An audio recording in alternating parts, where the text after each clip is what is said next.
This is episode 138 of the Mindset Game podcast, and I'm your host, James Roberts. I'm a two-time Paralympian, online training and nutrition coach, and owner of James Robert Fitness. Why not check out some of my free content by going over to my website, fitamputee.co.uk/free-resources. Each week on the Mindset Game podcast, we bring you an inspirational athlete, message, or expert talking about human optimization to teach you how to change the perception of your mindset and to become 1% better. Make sure to share this with your friends on your Instagram story, on Twitter, on Facebook. They can find this episode on Apple Podcasts, Spotify, or anywhere that they listen to podcasts by searching for Mindset Game Podcast. Without further ado, let's get into today's show. Today's show, I've got Robert Broten. Robert is a mental coach for elite athletes, a hypnotherapist, and a keynote speaker. So welcome onto the show, Robert. Thanks, James. Thanks for having me. So before we delve into today's topic, Robert, for the listeners that don't know a lot about you, how did you kind of come up to kind of want to get into that field of being a mental coach with elite athletes? Were you an athlete growing up yourself? No, I wasn't. I was more of a wannabe rock star musician when I was growing up. Those were my role models, and that's kind of what I wanted to be. But I can remember all the way back when I was a kid, always being fascinated with how the mind works and really understanding, what makes us do what we do. Where do our emotions come from? Why do I behave differently than some of my friends? Why do they behave differently than me? And I've always been interested in it. And my path is a little different. I'm not an athlete, although I'm very active and athletic. I didn't play a high level of sports, and I was in business for a long time in my early adult years. So just going through business training, I stumbled upon hypnotherapy and neuro-linguistic programming and those sort of things that really helped me realize that, wow, this is something that I'm interested in. This helps me get an idea of where my thoughts are coming from, where my behaviors are generated, why I have some of these trapped emotions that I didn't really even understand at the time. And then from there, I put myself through school because I really wanted to, get a hold of my own, I wanted to get a hold of the horses that were inside of my head. I want to corral them, so to speak. So when I did that, and I was able to, remove some of my limiting beliefs, remove some of my past pain, it sort of opened up the world to me, and it made me realize that, wow, this is my life, and I can really become and create the life that I want. So I sat down with a lot of excitement and thought, what am I good at? What do I like? What industry do I like? Who do I want to work with? And asked myself a whole bunch of questions. And really, I found that there's something about sports. I'm such a huge sports nut to begin with, but there's something about sports and athletes that it never feels like work for me. I worked with a pro hockey team here in the sales department, and just selling tickets and just being in that environment, being in the hockey rink every day. It never felt like work. I was the first one there, the last one to leave. I spent 18 hours there every day. I loved it. My ex-wife did it, but I certainly did. And from there, I just knew that, okay, this is my passion. This is, I have knowledge now about how to rewire our minds, how to release emotions, how to reprogram our own consciousness and our own subconscious, and align that with our conscious thoughts. And I thought this is something that I could teach others to enhance their lives. And in my world, I wanted to help athletes because I know a lot of them. I like to be in that environment, and I see that they go through the same struggles that I went through. And I thought, wow, if I can provide them with some help, that would be a great way to live the rest of my life. And so that's what I did. So I built it, from that. And would you say, Robert, that there's obviously you're talking about the world you came from high level business. There's definitely a rapport between that level of business and elite level sport. They've got to a certain extent similar stresses. Did you kind of see that as the rapport would being able to working in that environment previously and now Yeah. working in the environment you do now. Yeah, absolutely. The 20 plus years that I spent in business, from knocking on doors to being an upper level manager, there's a lot of the similarities. Speaking with athletes, you need to know how to get their trust. You need to understand language. You need to understand behaviors and personalities. Just like in sales or in management, when you're running a team, you there's a lot of similarities there. And I feel like those years in business for me really helped hone my personal skills, speaking with people, understanding language, understanding behaviors, understanding tone, knowing how to match and mirror others. Uh, that was very valuable to me because now when I do my sessions, it's those same things. It's understanding their body language, their tone. Um, Seeing when they get flush when you're onto something is a skill that maybe not everybody has. I've developed it through my time in sales and in business. So yeah, it's very transferable. But out of interest, Robert, why do certain personality traits now, and this might be a little bit of a generalization, more so in sport, want to kind of portray their fears and emotion in a different way or hide them completely?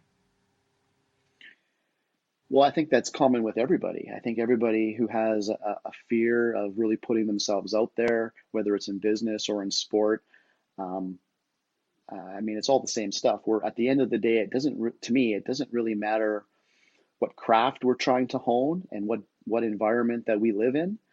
We're all human, and we all have human emotions, and we all sort of operate at the same in the same ways. So, when I was running a sales team or working with clients, solving their problems, solving their need, building rapport with them, earning their trust, earning their respect. It's the same thing in working with athletes. They need to trust who I am. I need to be able to show them that they can speak with me about some of their fears, about some of their issues, and they have to have the trust in order to do that. So building rapport with anybody is huge when you really want to get deep and talk about, some stuff that's really holding you back. You're not just going to let that out to any stranger on the street. But initially, was it very difficult for an elite athlete to be able to have that rapport and kind of trust with you because you've not been at that level of competition that they're partaking in right now? No, no, for me, it wasn't a challenge at all. I didn't feel like it was a hurdle whatsoever. I think once you understand how to match and mirror other people's personalities and you can speak at their level, even though I've never played, at a high level of hockey or a high level of golf or any of those sports, that's their craft. And I have my craft. And at the end of the day, where I'm not telling them how to take a better slap shot or to be a better hockey player, I'm helping them become a better human being, and I'm helping them better manage their thoughts and their emotions and their behaviors. So at that level, we're all the same. And do you think this is something that this might be your own opinion now? Do you think athletes kind of lose sight of that? They kind of think of themselves as it's a blanket statement a little bit because I don't perceive this of myself, but see themselves as they have to follow this stereotype of what is perceived of them. You are quote unquote to a certain extent a robot. You don't have feelings. You don't we don't want to see the emotional side of you, the human of you. You do your craft. You're good at this. What happens outside of the arena is to a certain extent some people don't want to know about, but then you're kind of dehumanizing that individual. Well, that's very true, and that is sort of a blanket um, stereotype for athletes. But I think that the athletes that are out there that recognize that they need some help, whatever that might be, whatever degree that might be at, when they reach out, they want to change. They're looking for it. So I'm not working with anybody who doesn't want to be worked with.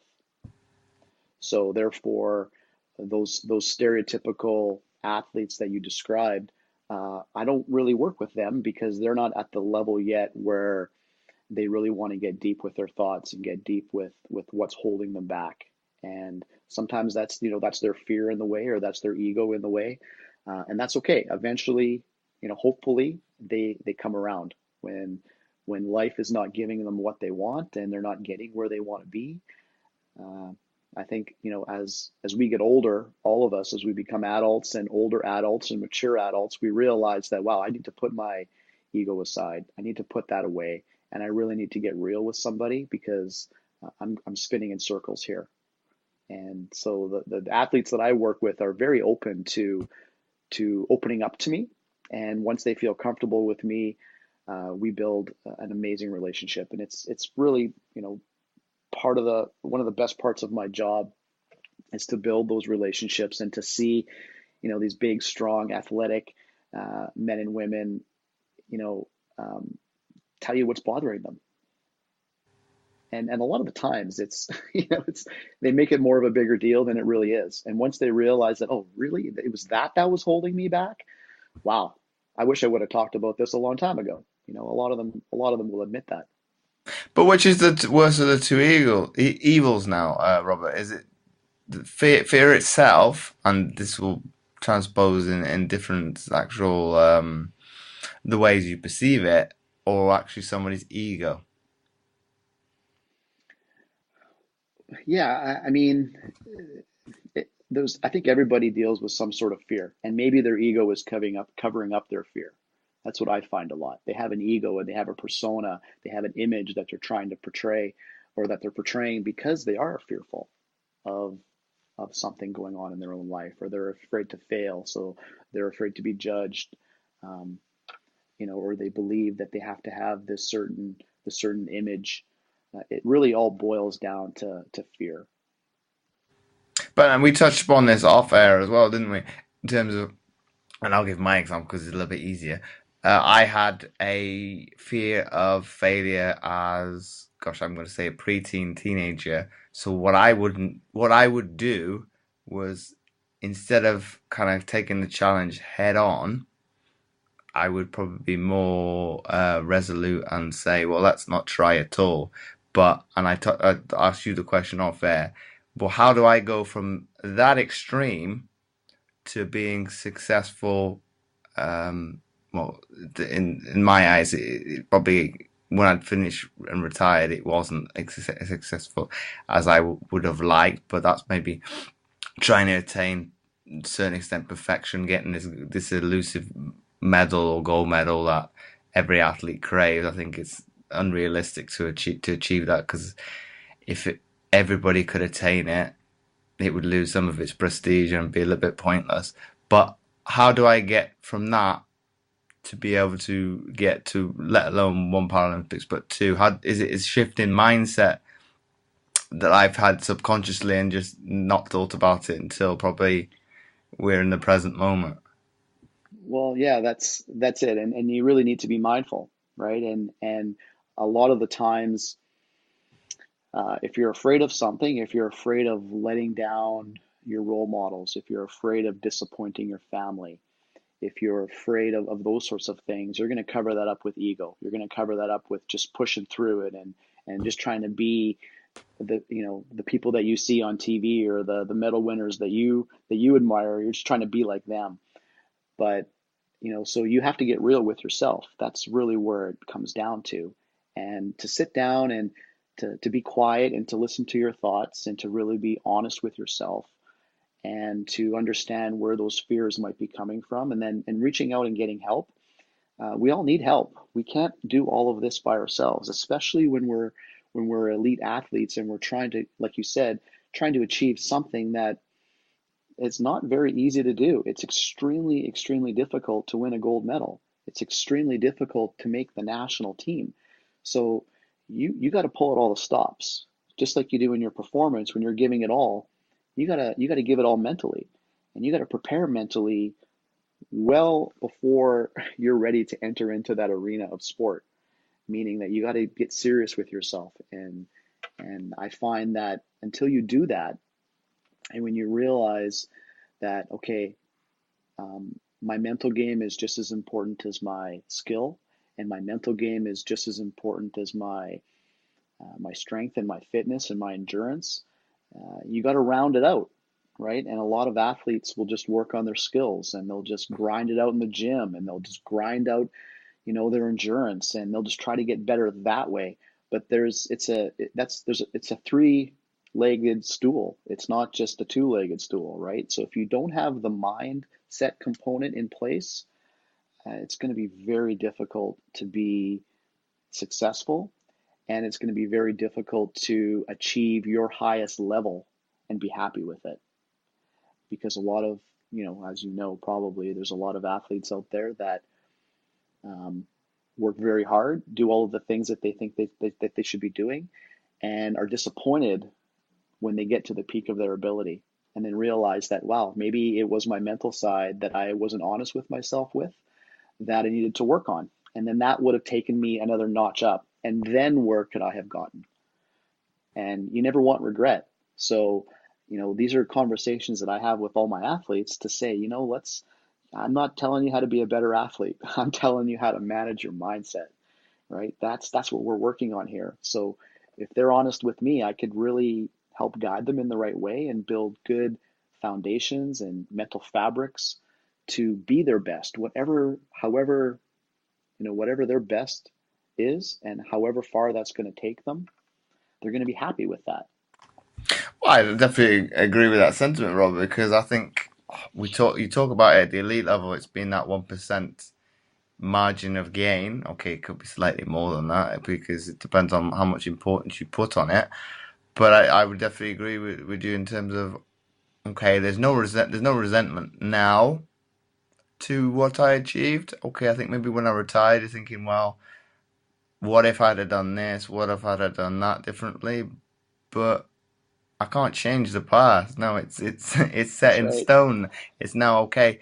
I think my definition of success has definitely changed from what we now 5 years removed than what it was back then. Okay, it was that top of the pyramid. I want to get a gold medal. That would be success. Now it's looking at all the accolades that I was able to achieve. That is success. It's it is something somebody else was not able to achieve, and it makes me unique. Um, it kind of builds character to myself, and being able to be somewhat resolute and happy with okay, yes, yeah, you didn't quote unquote reach the pinnacle of sporting success, but I'm okay with that. Whereas maybe what you said, talk about the mental aspect of maybe what I've not come to terms with, even to this day, is maybe retirement more so. It's like because it was so influential and a big part of my life for over a decade. Maybe I didn't make a big deal about it in terms of how I walked away, and it's like, well, I'll be okay. Maybe that is a subconscious issue. Okay, yes, maybe you're not okay because there is at times a little bit of empathy, little bit of jealousy. Okay, I wish I was in your shoes, be it in Rio in 2016, in the Commonwealth Games in Australia, thinking, okay, yeah, Jim, I've got to come to terms with, well, I made the decision to leave. Nobody else, so to speak, pushed me out the door. So you've got to a little bit take onus of the situation, and I don't say I passed the buck a little bit, maybe a little bit. I have to say, Yeah. well, yes, I would like to be in your position. Um, maybe if I'm honest with myself and to the listeners, yeah, there's a little bit of sour grapes with other athletes that I knew, Sure. showing around like the behind the scenes of the village. You're thinking, oh, 4 years ago I'd have been there myself, thinking, oh, it looks nice. However, I know to a certain extent the day-to-day struggles that you've gone through to get there. And I know speaking to kids when I've gone into schools in the past, people say, "Oh, why have you walked away?" because I know what day in day out training looks like. You see the finished article, so to speak, be it the Olympics and Paralympics. You see Right. people at their peak. If they've got it right, everything mentally, physically, what's the other one? Everything is kind of in tuned. They'll be at, well, if we're going to put it in a percentage, at 100%. They're top of the game. They're ready to go. Whereas you don't see the ups and downs of the winter and all the struggles to get there. Whereas That's I right. have. So Yeah. I kind of put it to one people. Okay, and this was before Rio. I think about 2013. Okay, you do the training with me. By all means, I will come out of retirement and try and make it. Okay, they didn't do it, but I kind of know what I know what I'm signing up to. You don't. So That's I right. think it comes down to that essence. I think it's being all right with yourself and kind of go into, and I come to my point, Robert.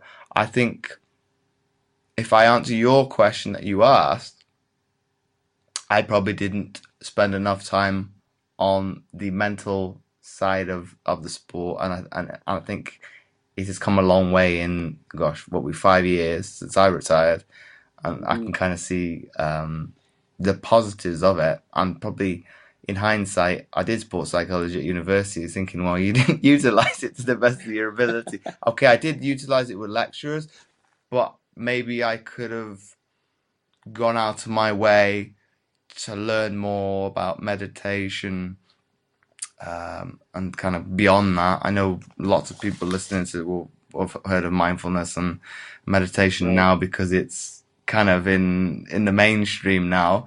But you and I will know visualization. You go back, like when I would have heard about it about 2004. I first did it, and I was in the swimming program back then, and we had to visualize what the swimming pool was going to look like in Beijing. I couldn't do it. Yeah.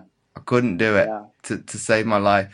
I think, and if I'm being honest with all of you guys, uh, I think, what did I do? I think I almost fell asleep because I couldn't do it, and it was very frustrating. You think, or I wasn't buying into it fully because you're thinking, well, how can you visualize a building Yeah. that doesn't even exist yet? Well, I'm really glad that you said that because, and there's so many good things that you said in your comments there. Um, the hardest work, just going back to the beginning there, the hardest work is the work that you do alone, right? You're talking about all the training and all the hours that you put in. That's very difficult. And you have to mentally be ready to do that, to get up in the early mornings and to push your body over and over again past the line that it was currently at yesterday and the week and the week before and the month before and keep trying to get better. That takes a lot of mental fortitude. That takes a lot of mental strength. So the hardest, you know, it's hard to sit in silence and to be real with yourself. And I find that a lot of athletes don't do that. And like, to my point earlier, there's your craft, there's your health and your fitness, and then there's your mental game. And a lot of people miss the mental side of it. And it's unfortunate. And the way that it works is, I work with a bunch of athletes and different age groups, and I see it that, especially here in Canada where hockey is the number one sport and everybody plays hockey. So there's kids out there that are, well, boys and girls that are 7, 8, 9, 10, 11 years old, and they're phenomenal hockey players. They've got the hockey sense. They've got the mind of a hockey player already. They've watched so much of it. They hear about it. They see it on social media. They understand the game way more than I did when I played. I just had trouble learning the rules. And now these guys are learning strategy and breakouts and philosophies and body positioning at such an advanced level that we didn't when we were kids. So their skill gets, they work on it every day out in the pond, out at the rink. They're working on it. Their health and their fitness. They're eating better. Their parents are feeding them better foods. So they're getting stronger. They're in the gym. There's so many more opportunities now for young athletes to get into the gym and really work out their body. But the last thing, so by the time they might be 15, 16 years old, they're phenomenal. They've got great fitness. They're beasts of athletes. They are extremely skillful and knowledgeable in their sport. But the last thing to come along is the mindset, because our brains aren't really fully developed. Well, they say until 18, but I don't think mine, if I look at my own personal experience, I don't think mine was really fully developed till I was well into my late 20s before I really, started to figure stuff out and think properly. So, it's always the last thing that comes along. And I see that with a lot of athletes. They're 16, 17, 18 years old, and their mind isn't in the right spot yet because it hasn't been able to develop fully. And when you talk about doing, visualization, I don't like that word because it really gives a bad connotation. It just really says that you just have to see pictures. But when you visualize or mentally rehearse, like I call it, some other mental coaches will call it mental imagery, and there's a whole bunch of different terms for it. I like mental rehearsal because you're really mentally rehearsing how you want to perform, how you want to behave, what kind of athlete you want to be in your sport and out of your sport. And when I work with my athletes, I explain to them, it's not just seeing a picture and imagining it and, doing a little meditation and getting into that state. I teach them about the function of our unconscious mind because that's really what we're affecting. So if you can front load or if you can program your unconscious for that skill, for that behavior, for that positive self-talk that you're going to have when you have adversity, and not only do you see it, but you feel it and you live it, and you you teach them that what you're doing, what is going on inside of your head when you're doing all of that, that's where all of that, that's what's really happening when you can see it and you can feel it. You're tricking your mind and your body to believe that you're in an experience that you haven't actually had yet.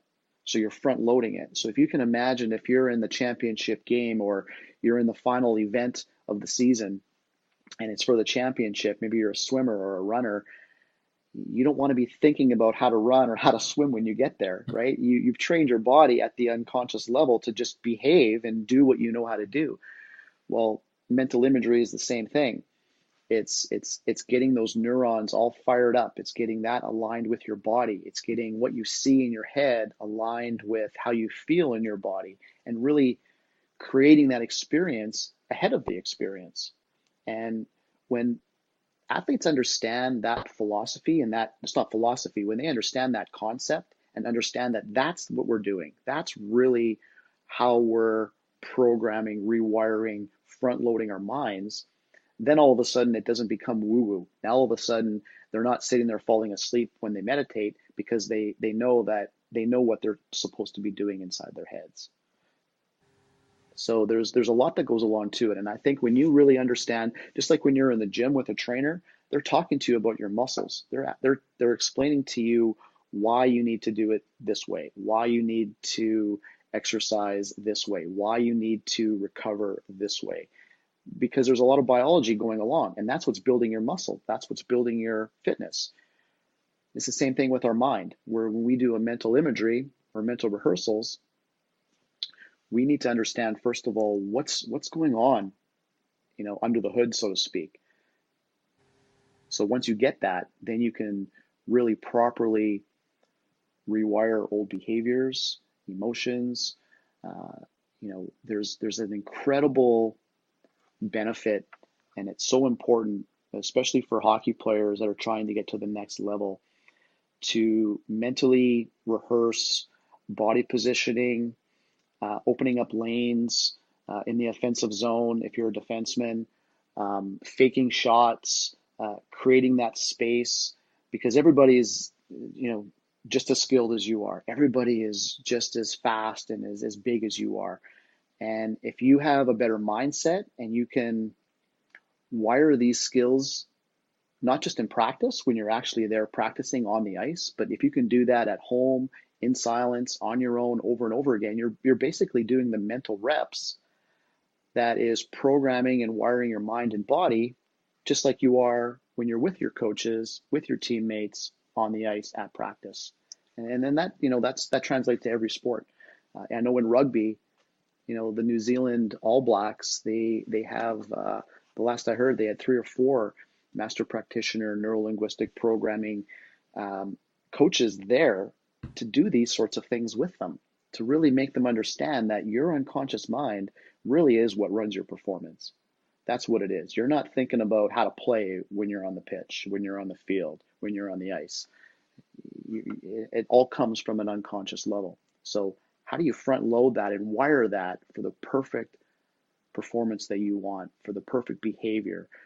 When you have adversity, you can front load how you're going to respond when you have adversity, instead of being there in the moment and something bad happens and you've never trained for it, you don't know how to handle it, and you crash, right? So mental imagery and mental rehearsal is huge, but you need to understand, everybody needs to understand what's going on in our head. Why are we doing it, right? It's not just seeing a couple of pictures, and there's a lot going on, like I said, under the hood, inside your mind, that's building those neural networks and patterning them in so deep into your subconscious that they're there forever. So there's a whole lot of science and biology that goes along with what we do.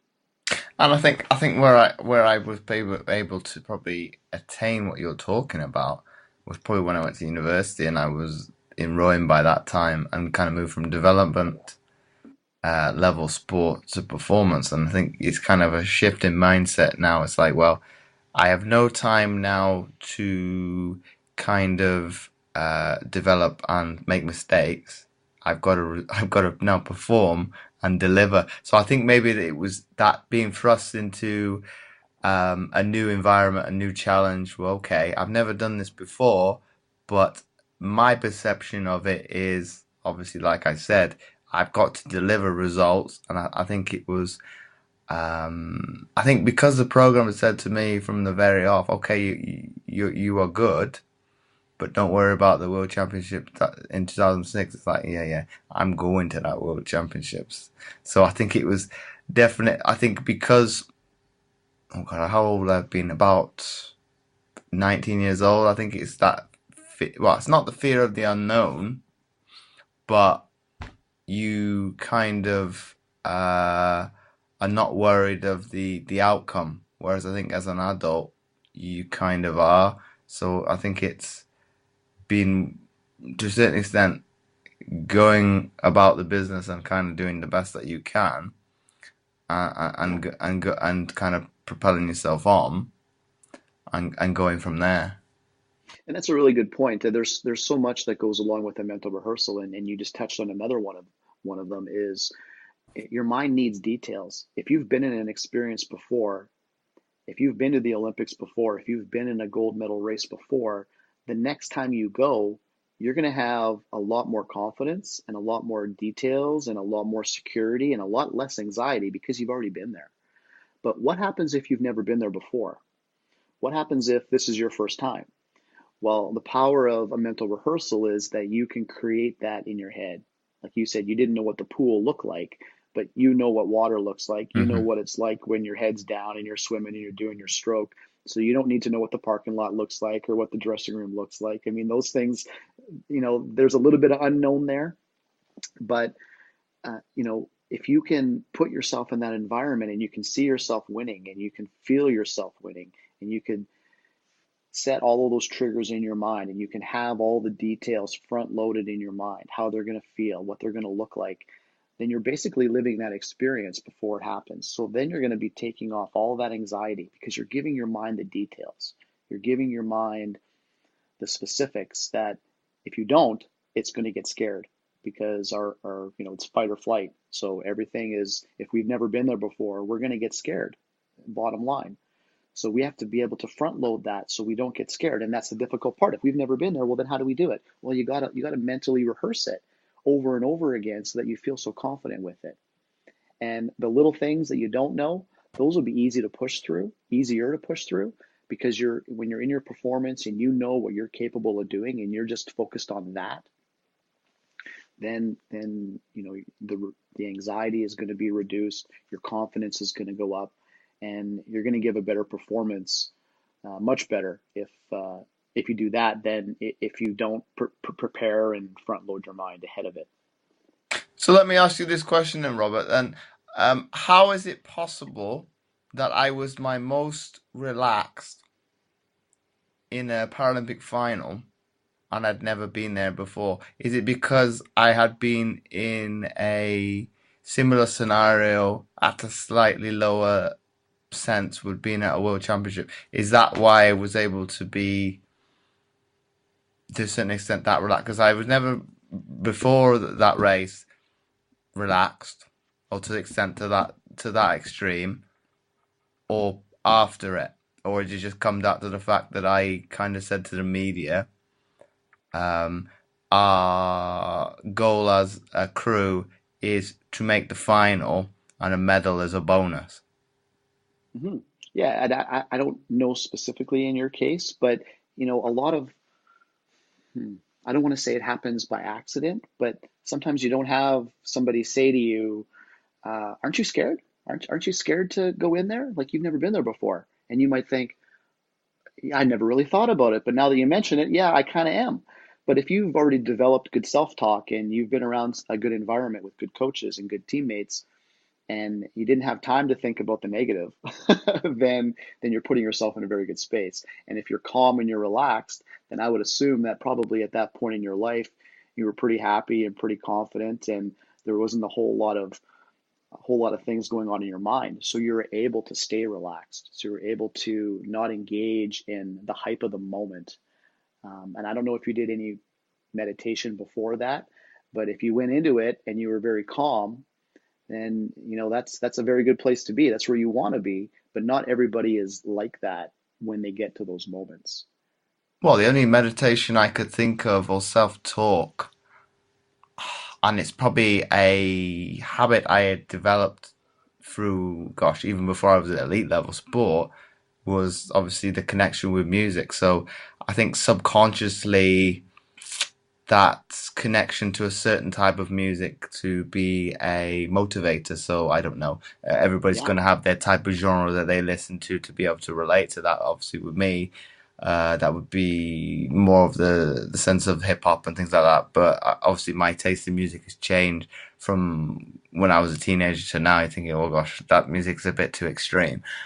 Listen to it in my 30s, but if I actually listen to motivational music now, and I can't think of the actual. Gosh, I can think of the artist would be the script and Will I Am, but I can't think of the actual song. Well, music is so powerful. So, I mean, if you get lost in a song, whatever that song may be, whatever it means to you, if it relaxes you, then then you're calming your mind. You're staying sort of in the zone. You're keeping your brainwaves lowered. You're not overthinking things. You're not using your thoughts to create anxiety. You're just sort of in the moment. And if you're focused on your goal and what you want to do, and that's in your mind, and you're positive about that, and you're listening to music or you're taking a walk or however you relax, if you can maintain that, then yeah, you're gonna bring your best for sure. But that's sort of there's four different levels, and that's the unconscious competent level where you're doing all the right things, but you don't know how you got there. You don't know how you're doing it, but you did it right, right? You were able to get that right state of mind, but you had no idea how you got there, except for maybe knowing that, wow, when I listen to music, or if I do a certain routine in the morning, I somehow I sort of feel good and I bring my best that day. So you just continue to do those things. That's very common. And out of But interest, Robert, what are the other three subconscious levels that you can attain? well, I think I learned this back in business, and it comes to mastery. When we want to, there's the first level is the unconscious incompetent. You don't even know that you don't know, right? That's the first level. And then there's the conscious incompetent. So you know that you're doing some stuff wrong. Now you know about it. Before you didn't. Now you know. So now you're conscious of your incompetence. And I don't mean incompetence in a Mm. negative way, but you don't have that skill. And then you become the conscious competent. So now you know how to do it and you know how to be your best. So you know how to bring your competence. And then it gets to a level of mastery where you're just the unconscious competent. So you just do it unconsciously because you've done it so many times. You knew how to build the right state of mind or uh, get yourself in the right process or the right state of being to be your best. And it took work, right? That's being the competent conscious, or the conscious competent. And then once you have that mastered and you don't even have to think about it anymore, then you become the unconscious competent. And I'm assuming the more successful the athlete, obviously they're at the top, the kind of the peak of that, and not really thinking about what they have to put in place to be able to be Hmm. successful. Yeah, I mean, for me, I'll just use an example. For me, I didn't know anything about mindset. I didn't know anything about building rapport when I was in sales or when I was in business management. I just sort of, learned through experience and learned through, people telling me how to do things. So at one point in time, I was an unconscious incompetent. I didn't know that I didn't know. I didn't know that I was doing it wrong, and I was doing it wrong. And then I got to the point where someone would say to me, "Well, you know what, Bob? Here's what you're doing, and here's how you can start changing your mindset, or here's how you can build rapport better." So then all of a sudden, when I started putting that into practice, then you become the conscious, you're aware of it, you're the conscious incompetent. So I know, but I haven't quite mastered it yet. I haven't quite mastered how to build rapport, but I'm conscious of it. So I'm aware of it. So I'm going to start using the things that I've been taught to get good at it. And then I become competent, consciously competent at it. So now that I know, okay, if I match and mirror, if I match tone, if I match body language, if I match words and specific words, then now that's consciously being competent. And now I'm at a point where I don't really have to think about it that much because I've already done it so often. So now it's the unconscious competent. So hopefully that sort of clears it up when I talk about, your competence in anything, building rapport, building your craft, running a business. It doesn't matter what it is. You need to learn. And sometimes we don't know what we don't even know. And my penultimate question for you would be, and I think you might have answered it already, is if people wanted to change their perception of their mindset, first of all, how would they go about it? And then secondly, how can people become 1% better, in your opinion? Well, to change their mindset, I think you have to take a look at every individual has to look at, well, what's going on in their life? What what isn't working for that person? What isn't working for me? What's the problem? Where am I not getting to? And then they have to sit down. And for me in my world, it's all about, how we've been conditioned when we were young, the beliefs that we have, the model of the world that we have.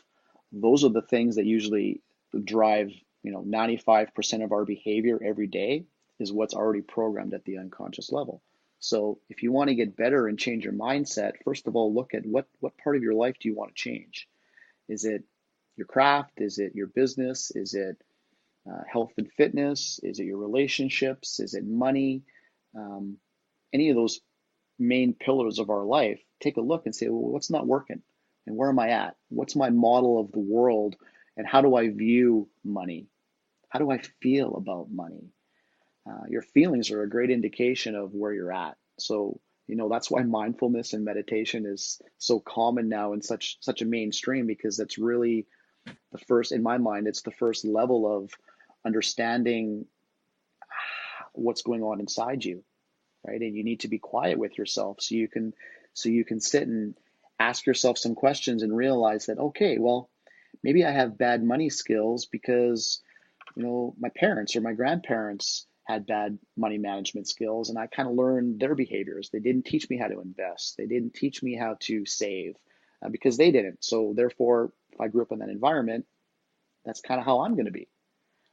So when you become aware of that, then you can start changing it. So now you become the conscious and competent. Now you're aware that you're doing something wrong. Now that you're aware that you're not doing the right things to get you where you want to be, right? So as soon as you can start doing that, then you're leveling up. Then you're leveling up your knowledge. Then you're getting that 1% better.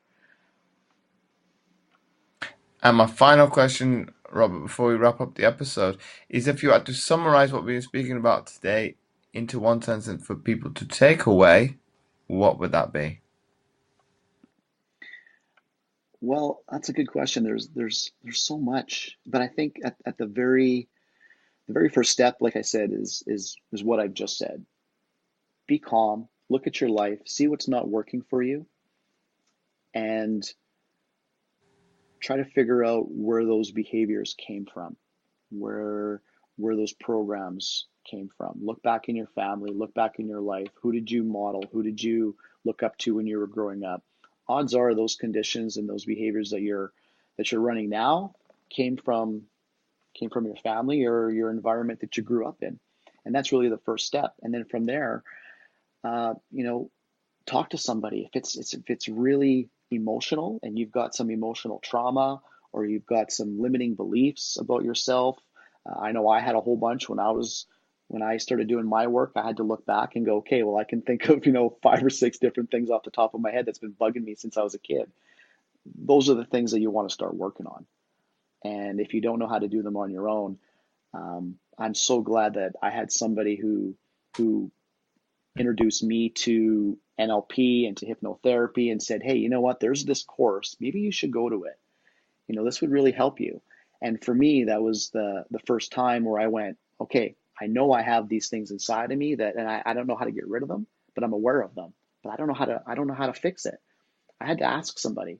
Um, I think that's what's so great now about social media is that there's so many people out there that are willing to help you. So many ways to find help, so many ways to find information.